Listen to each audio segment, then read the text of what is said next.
백내장이라고 하는 눈의 질병이 있습니다. 오늘 예수님 말씀을 들으면서 가장 먼저 저에게 떠오른 단어는 백내장이었습니다. 여러분 아시는 것처럼 백내장이라고 하는 질환은 우리 눈의 이 안구에 렌즈 역할을 하는 수정체가 혼탁해지는 질병이죠. 그래서 이 수정체가 혼탁해지니까 빛이 제대로 수정체를 통과하지 못해서 우리 시야가 뿌옇게 보이는 그런 질병, 질환이 백내장입니다. 그렇죠. 우리 눈이 뿌옇게 흐려 있으면 아무것도 제대로 볼 수가 없습니다. 사실 눈이 아니라 저처럼 안경을 쓰시는 분들은 경험이 많으시죠. 특히 이 마스크를 쓰면서 이 안경에 김이 서리면 제대로 볼 수가 없습니다. 더러운 것이 묻어 있어도 제대로 볼 수가 없죠. 자, 하나님이 우리 육체의 눈으로 볼 수 있는 존재가 아니라 마음의 눈으로 볼 수 있는 존재라면요, 마음이 깨끗해야 하나님을 볼 수 있다는 오늘 예수의 말씀은 그냥 직관적으로 금세 이해가 됩니다. 그렇잖아요. 눈이 맑아야 사물을 제대로 보듯이 마음이 맑아야, 깨끗해야 하나님을 제대로 볼 수 있다는 것입니다. 그런데 오늘 본문에 청결하다, 깨끗하다 이렇게 번역된 그 그리스어 원어의 용법을 살펴보면요, 이렇게 옷이나 어떤 물건에 더러운 것이 묻어있지 않을 때, 그럴 때를 깨끗한 상태로 말해요. 그런데 그런 상태뿐 아니라 어떤 때를 깨끗하다, 청결하다 말했는가 하면, 그런 단어를 사용했는가 하면, 이렇게 곡식 가루가 있잖아요. 예를 들면 밀가루다 할 때 이 밀가루에 어떤 껍질이나 불순물이 전혀 없이 이렇게 고운 채로 잘 가루를 이렇게 채질을 해서 아주 고르게 가루가 이렇게 내려와 있는 그런 상태, 다른 불순물이나 지저분한 것들이 혹은 불규칙한 입자들이 섞여 있지 않은 아주 고운 상태, 균일한 상태를 말할 때 깨끗하다 이렇게 표현했다는 것입니다. 그런가 하면 또 어떤 때 깨끗하다라는 단어를 사용했는가 하면, 우유나 포도주 이런 액체가 있는데 여기에 물 타지 않은, 희석하지 않은 그런 상태의 우유나 포도주를 깨끗하다라는 단어를 사용해서 설명했다는 거예요. 그러니까 세 가지 정도의 용법을 제가 지금 말씀드렸는데, 우리 깨끗하다 하는 건 더럽지 않다는 거예요. 그러면 마음이 깨끗하다 하는 건 우리 마음에 죄로 오염된 나쁜 생각이 없다는 뜻이죠. 마음이 죄로 오염되지 않을수록 우리는 하나님을 제대로 볼 수 있다, 이렇게 해석하는 것이 1차적인 해석입니다. 근데 저는 오늘 그 1차적인 해석은 아마 여러 번 그동안 설교를 들으셨을 것 같아서, 이 깨끗하다의 나머지 두 가지 단어의 용법을 보면 아까 말씀드렸던 대로 불순물이 없는 상태, 희석되지 않은 상태, 다른 것이 섞이지 않은, 한마디로 순수한 상태를 깨끗하다라고 표현했기 때문에 저는 오늘 이 용법에 초점을 맞추어서 이 말씀을 풀어드리고 싶습니다. 자, 더러운 것으로 오염된 것하고 불순물은 조금 느낌이 다르죠? 여러분, 더러운 건 진짜 더러운 거예요. 죄, 이렇게 이해하면 됩니다. 근데 불순물이라고 하는 건 사실은 나쁜 게 아닐 수도 있어요. 그냥 그 자체예요. 불순물, 그냥 순수하지 않은 거예요. 나쁘지 않은 거예요. 그런데 그런 불순물이 섞여 있는 상태도 깨끗하지 않은 상태라는 거죠. 자, 그 의미를 좀 탐구해 보려고 합니다. 그래서 여러분, 어떻게 제가 설명을 드리려고 하냐면, 마음이 깨끗한 사람들은 어떤 사람들인가 하면, 어떤 말과 행동을 할 때 순수한 의도를 갖는 사람들이에요. 의도의 순수성이라고 하죠.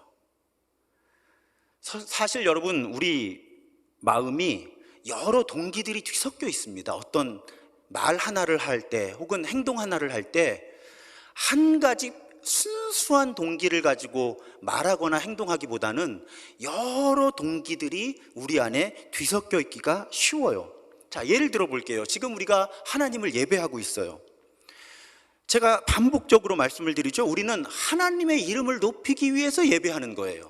근데 여러분 지금 예배하고 있는 우리의 마음을 한번 살펴보세요.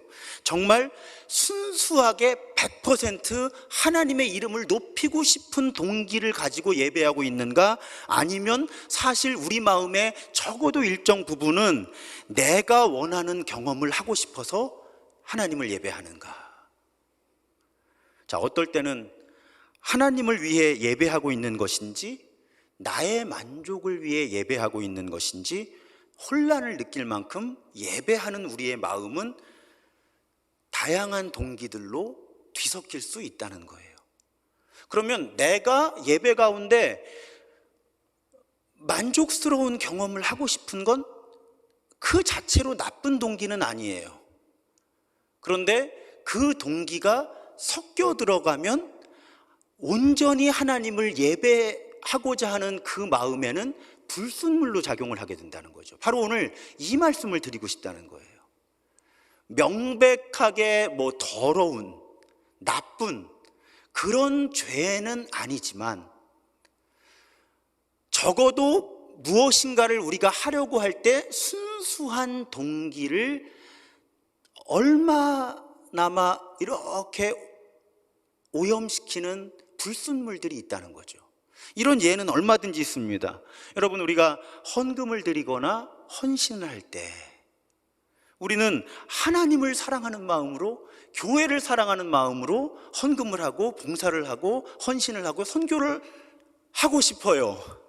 또 그렇다고 말을 해요. 근데 여러분 100% 그럴까요? 솔직히 고백할게요. 저도 헌금을 드릴 때 하나님만 생각하지 않을 때가 있어요. 내가 그래도 담임 목사인데 우리 교인들이 아무도 모르시죠.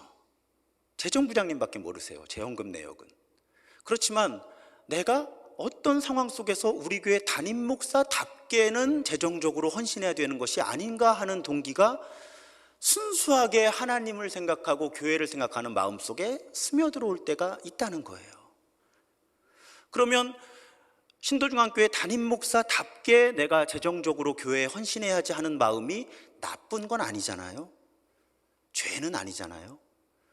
그런데 순수하게 정말 하나님과 교회를 사랑하고 헌신하는 마음에는 불순물로 작용할 수 있다는 거예요. 여러분을 예로 드는 것보다는 저를 예로 드는 게 서로 편안하네요. 자, 제가 지금 하나님의 말씀을 전하고 있어요. 설교하고 있어요. 저는 제가 설교할 때 이 설교를 하나님이 사용하셔서 정말 이 설교를 들으시는 분들이 하나님 나라 복음을 제대로 이해하시게 되고, 그래서 우리들의 삶이 더욱 예수 닮은 모습으로 예수 따라가는 사람들로 변화되기를 원해요. 그런 갈망으로 설교를 준비하고 설교를 해요. 그런데 100%일까요? 적어도 1%는 제가 설교자로서 인정받고 싶은 욕구가 있을 거예요. 정삼위 목사님 설교 좋아. 이 얘기 듣고 싶은 욕심이 1%는 제 마음속에 있지 않을까요? 바로 오늘 저는 이런 말씀을 드리고 싶은 거예요.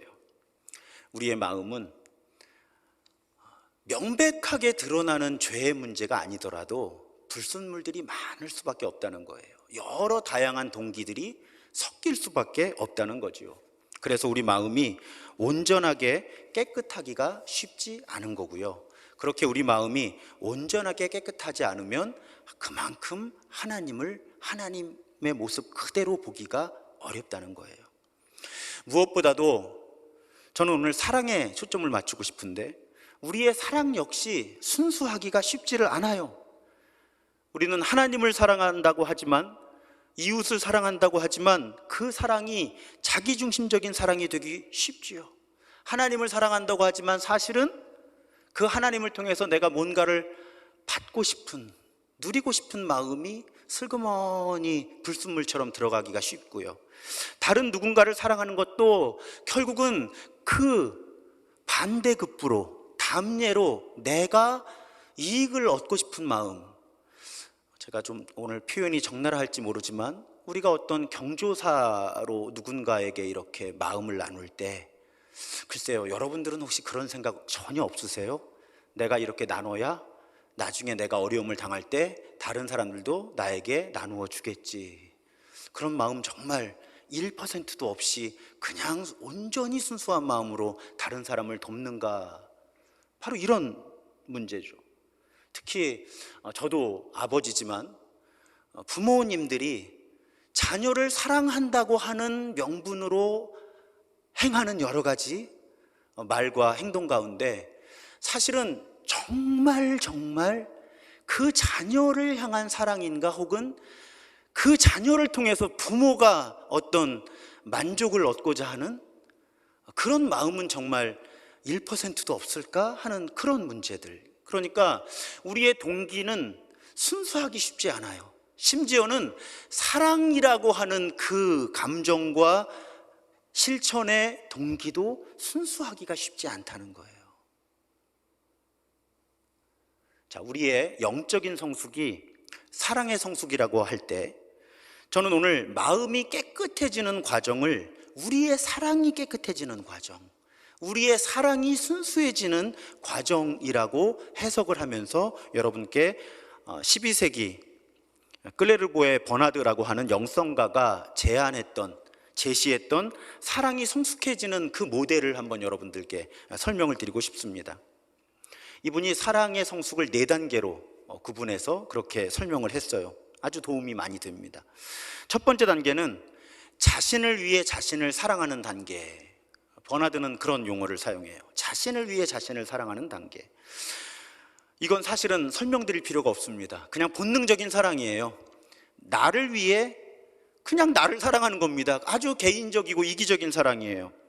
사실은 하나님께서 우리를 창조하실 때는 그렇게 창조하시지 않았습니다. 그런데 우리가 타락하면서 타락한 본성은 우리로 하여금 나 자신만을 위해 나 자신만을 사랑하도록 부추긴다는 거예요. 그러니까 아까 몇 가지 예를 들었지만 이런 상태에 머물수록 우리는 심지어는 다른 사람도 제대로 사랑할 수 없는 거예요. 가족들도 제대로 사랑할 수 없는 겁니다. 너무나 나 중심적인 사랑, 그런 미성숙한 사랑의 단계인 거죠. 다른 사람을 사랑한다고 해도 아까 예를 들었던 것처럼 결국 사실은 자기의 유익을 구하기 위해서 다른 사람을 사랑하는 거예요. 자, 이 단계에 있는 사람들은 하나님을 모릅니다. 하나님을 인정하지 않는 단계예요. 그러니까 인생을 어떻게 해석하는가 하면 내가 열심히 살면 내 인생에 내가 원하는 것들을 충분히 얻을 수 있을 거라는 그런 기대를 가지고 살아가요. 자신의 노력을 통해서 자신의 인생의 문제를 극복하고 행복을 얻으려고, 만족함을 얻으려고 그렇게 열심히 살아가게 됩니다. 그런데 이런 방식의 사랑을 하는 사람들은 금방 한계를 느낀다는 거예요. 자기 자신만을 위해서 자기 자신을 사랑하면서는 결코 이 세상을 잘 살아갈 수가 없거든요. 다른 사람하고 더불어 살아야 살 수 있다는 걸 배우게 돼요. 또 그 영적 여정을 걸어가다 보면 내 삶이 내 맘대로 되지 않는데 혹시 내 삶의 문제를 해결해 줄 어떤 절대자가 존재하지 않을까 하면서 신을 찾게 되는 거예요. 그러다가 하나님이라는 존재를 인정하게 돼요. 그러면서 두 번째 단계의 사랑으로 나아가는 겁니다. 버나드가 이름 붙인 두 번째 단계의 사랑은 자신을 위해 하나님을 사랑하는 단계, 이렇게 표현을 해요. 자, 이제 하나님을 인정하고요, 하나님을 사랑합니다라고 고백하기 시작해요. 그런데 그 사랑에는 조건이 있어요. 그 하나님이 나에게 현실적인 도움이 되어야 하나님을 사랑하는 거예요. 아주 쉽게 예를 들면 그 하나님이 나를 건강하게 만들어 주셔야 돼요. 그 하나님이 나를 부자로 만들어 주셔야 돼요. 그 하나님이 나에게 명예를 주셔야 돼요. 그래야 그 하나님을 사랑하는 거예요. 이 두 번째 단계의 사랑의 가장 미성숙한 상태를 우리는 흔히 기복신앙이라고 불러요. 하나님이 나에게 현실적인 복을 주시는 것을 전제로 하나님을 사랑하는 거예요. 그래서 이런 분들은 기도 열심히 해요. 하나님께 그런 현실적인 복을 달라고, 돈을 많이 벌 수 있게 해달라고, 병을 고쳐달라고. 자, 그런 기도를 열심히 합니다. 물론 기도 응답이 다 이루어지는 건 아니에요. 그런데 또 기도를 열심히 하다 보면 이게 기도 응답 아닌가라는 그런 경험을 하기도 한다는 거예요. 그래서 처음에는 철저하게 자기 자신만을 위해서 하나님을 사랑하기 시작하고 하나님께 기도하기 시작하고 하나님의 말씀을 듣기 시작하는데, 그 불순한 동기가 시간이 지나면서 점점 하나님이라는 존재 자체를 향한 관심으로 바뀌기 시작한다는 거예요. 그래서 제가 좋아하는 표현이 하나 있죠. 제가 우리 아들이 어릴 때 이제 퇴근해서 올 때 버스 정류장에서 이렇게 내리면 왜 뭐 이렇게 물건들 팔잖아요. 먹거리도 팔고 이렇게. 그래서 본래 그런 성격이 아닌데 그냥 뭐 작은 거 하나라도 이렇게 퇴근길에 사서 집에 가지고 들어가기 시작했어요. 아이가 아주 어릴 때예요. 아이가 너무 좋아하죠. 이제 띵동 하면, 그때는 삐삐삐삐가 아니었고 이제 띵동이었는데, 띵동 하면 벌써 아이가 후두두둑 움직이는 느낌이 이제 나는 거죠.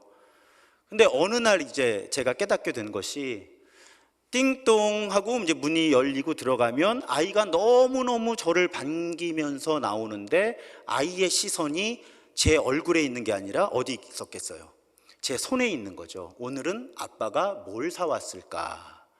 자, 나를 위해 하나님을 사랑하는 단계는 이런 단계인 거죠. 그러니까 하나님이 좋은 게 아니라 그 하나님이란 존재가 나에게 뭘 갖다 주니까 좋은 거예요.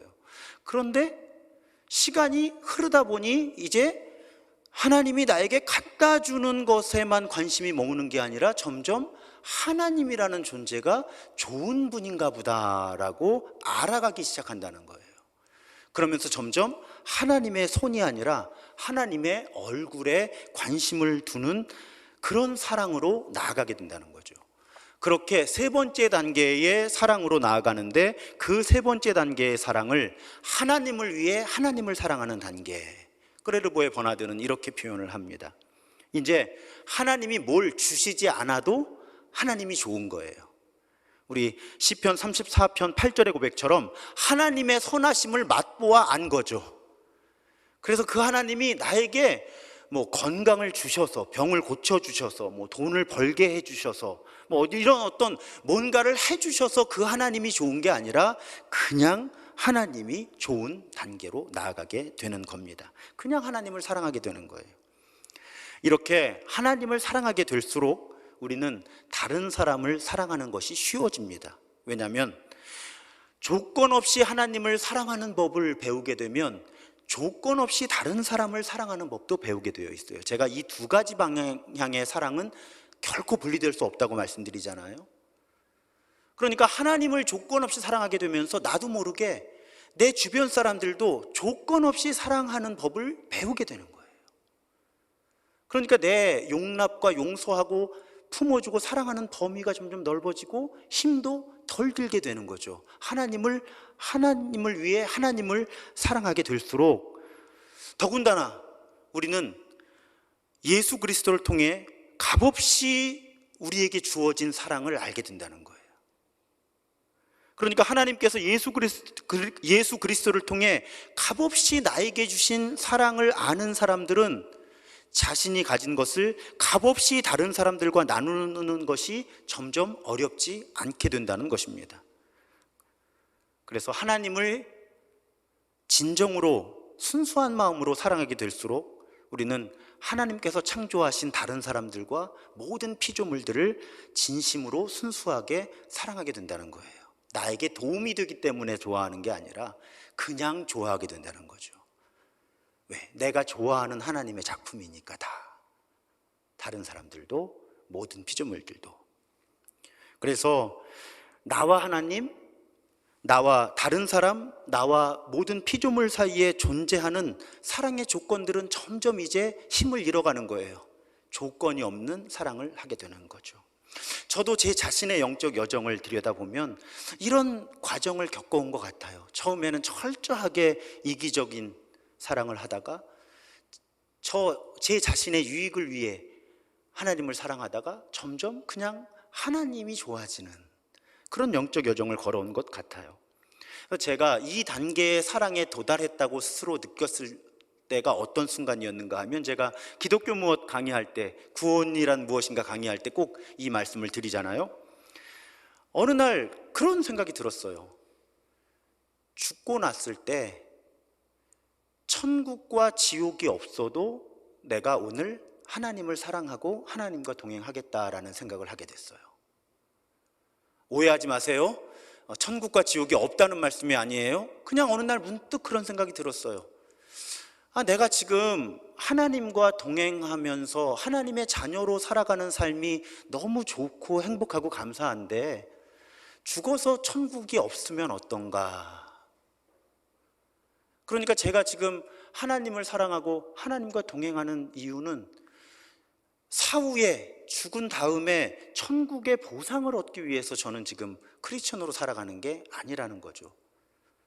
반대로 지옥의 형벌을 받기가 두려워서 지금 제가 하나님을 사랑하고 하나님과 동행하는 게 아니라는 말씀이에요.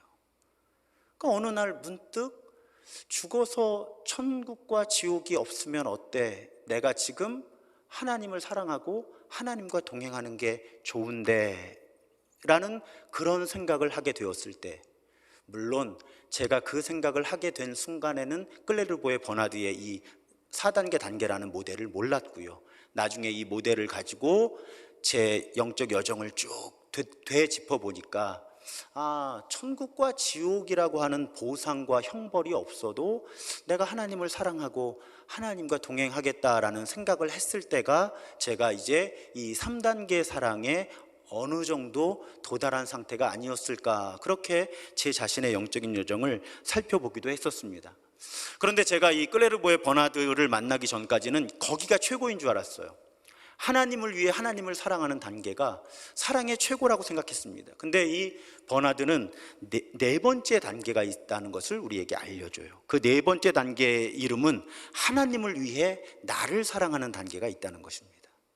하나님을 위해 나를 사랑하게 될 때 비로소 그때가 진정한 사랑에 도달한다는 거예요. 자, 이 상태는 어떤 상태인가 하면 아주 쉽게 설명을 드리면 순수한 마음으로 하나님을 위해 하나님을 사랑하다 보면 하나님과 내가 하나가 되는 단계에 이른다는 거예요. 자, 하나님을 위해 하나님을 사랑하는 단계에 이른다고 해도요, 나와 하나님이 분리되어 있는 거예요. 그러니까 하나님을 사랑하는데 에너지가 필요해요. 그런데 그 순수한 사랑이 더 순수해지면 그냥 하나님과 내가 하나가 되어서 하나님을 사랑하는 것과 나를 사랑하는 것이 분리가 되지를 않는 거죠. 나를 사랑하려고 애쓸 필요도 없는 거예요. 하나님의 관점으로 나도 바라볼 수 있게 되고 다른 사람들도 바라볼 수 있게 되고 온 세상을 바라볼 수 있게 되는 거죠. 영성가들이 영적 결혼이라고 부르는 단계예요.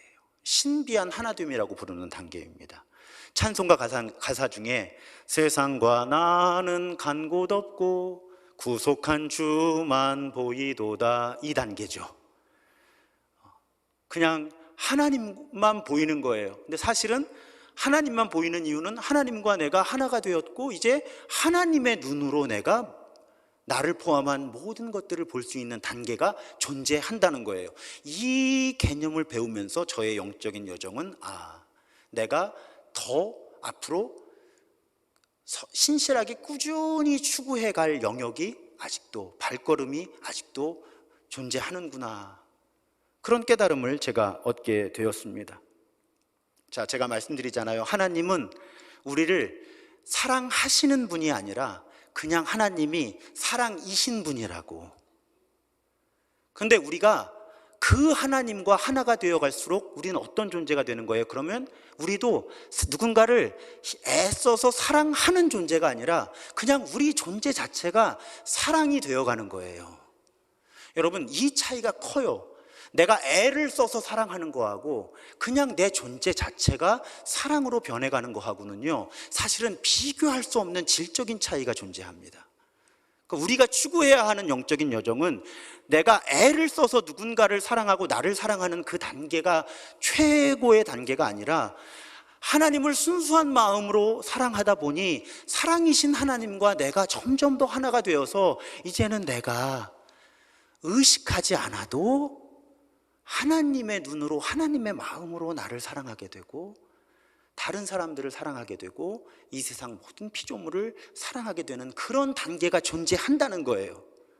그리고 많은 우리 기독교 영적 전통의 영성가들은 결코 쉬운 일이 아니고 이 상태를 경험한다고 해도 이 상태에 오래 머물 수 있는 사람이 많지 않다는 거예요. 왜요? 우리 삶이 그렇잖아요. 우리가 타락한 사람들이니까 우리 안팎에 많은 방해물들이 존재하고 또 사탄이 성실하거든요. 그래서 우리가 이렇게 하나님하고 온전하게 하나 된 상태를 오랜 시간 유지하기는 어렵다는 거예요. 하지만 하나님의 은혜를 신뢰하면서 신실하게 영적인 습관들을 가지고 가다 보면 적어도 순간순간이나마 이런 신비한 하나됨을 경험하게 될 가능성과 확률이 높아진다고 하는 것입니다. 우리가 추구해야 하는 사랑은 바로 이런 사랑이에요. 내가 사랑하는 줄 모르고 사랑하게 되는 단계, 내가 사랑하고 있는 줄 모르는데 사랑하게 되는 단계. 정말 우리가 순수한 마음으로 깨끗한 마음을 갖게 되면 하나님을 볼 수 있을 뿐만 아니라 사랑이신 하나님과 하나가 되어서 우리도 사랑이 된다.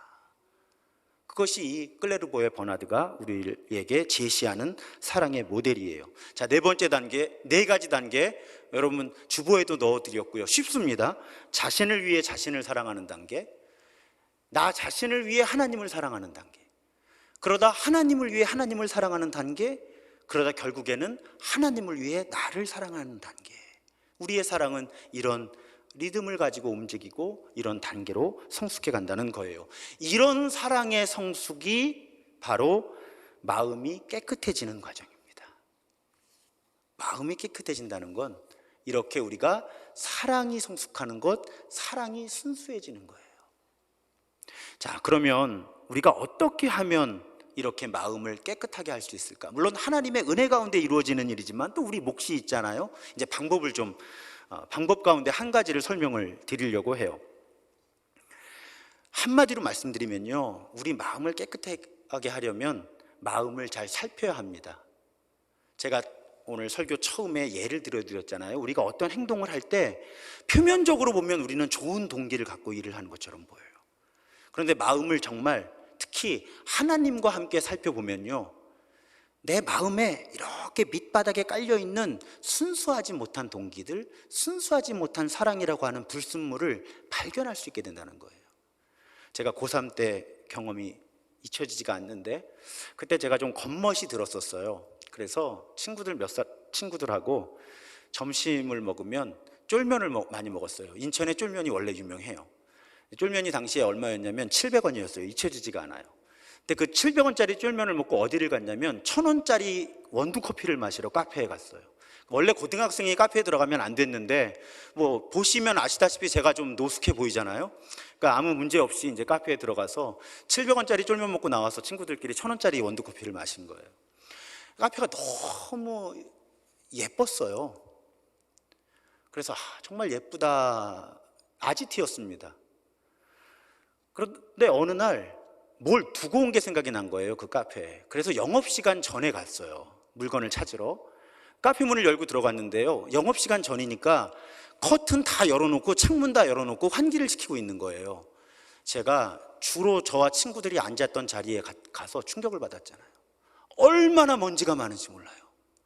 뽀예요, 그냥 먼지가 여기저기. 근데 왜 저희는 그 먼지를 보지 못하고 여기가 예쁘다고 생각했을까요? 쉽게 말씀드리면 조명빨이었던 거죠. 이 암막 커튼 쳐놓고, 그리고 조명을 은은하게 해놓으니까 그 지저분한 것들이 하나도 보이지 않고 예뻐 보였던 거예요. 여러분, 우리 마음도 마찬가지인 거예요. 그냥 쓱 보면 예뻐 보여요. 그런데 아까 빛이 비치면 먼지가 보이잖아요. 여러분, 우리 깨끗한 것 같은데 커튼 딱 열면 햇빛이 딱 들어올 때 먼지가 막 일어나고 있는 거 보이잖아요. 하나님이라고 하는 빛의 조명을 받으면 우리 마음에 숨은 동기가 드러나서 보여요. 그런데 우리 가운데 대부분은 그런 연습을 한 적이 없어요. 여러분, 사실은 말씀을 묵상하고 기도한다는 그 시간에 적어도 일부분은 그렇게 하나님이라고 하는 빛 가운데서 내 마음을 살펴봐야 하는 거예요.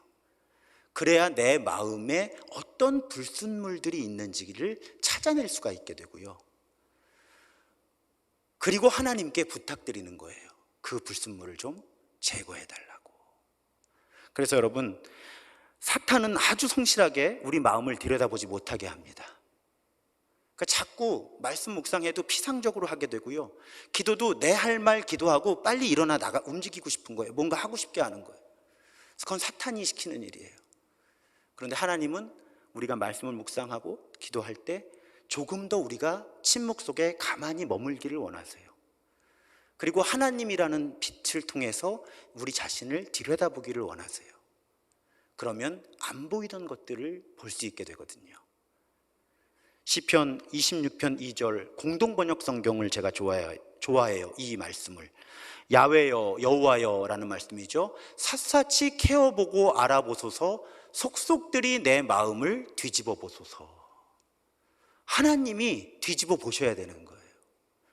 하나님이 캐어 보셔야 되는 거예요. 나 입회하에. 그러면 보이지 않던 것들이 보이게 되는 거죠. 그러면 어떻게 해야 돼요? 내가 해결할 수 있는 건 해결해야 돼요. 버릴 수 있는 건 버려야 돼요. 그런데 우리가 그게 쉽지가 않죠. 그래서 하나님의 은혜를 구해야 되는 거예요. 하나님께 청소해달라고 부탁드려야 되는 거예요. 다윗이 일생일대에 큰 범죄를 저지르잖아요. 이 성적인 범죄만 저지른 게 아니라 살인 교사까지 하고, 직권남용에 살인 교사에 정말 왕으로서는, 왕이기 이전에 하나님의 사람으로서는 절대 할 수 없는 죄를 몇 가지를 연결해서 죄를 짓죠. 그런데 그 죄를 하나님의 사람으로부터 지적받고 난 다음에 어떤 반응을 하죠? 회개하잖아요. 시편 51편 10절에 보면 하나님이여 내 속에 정한 마음을 창조하시고 내 안에 정직한 영을 새롭게 하옵소서. 왜냐하면 나 혼자만의 노력으로 되지 않거든요. 더 직설적으로 말씀드리면 사람의 힘으로 안 변하는 게 우리 마음이잖아요. 어쩔 수 없는 게 우리 마음이잖아요. 그래서 하나님과 더불어 마음을 살피고 그런 불순물들을 찾아낸 다음에 내가 버릴 수 있는 건 내가 버려야 돼요.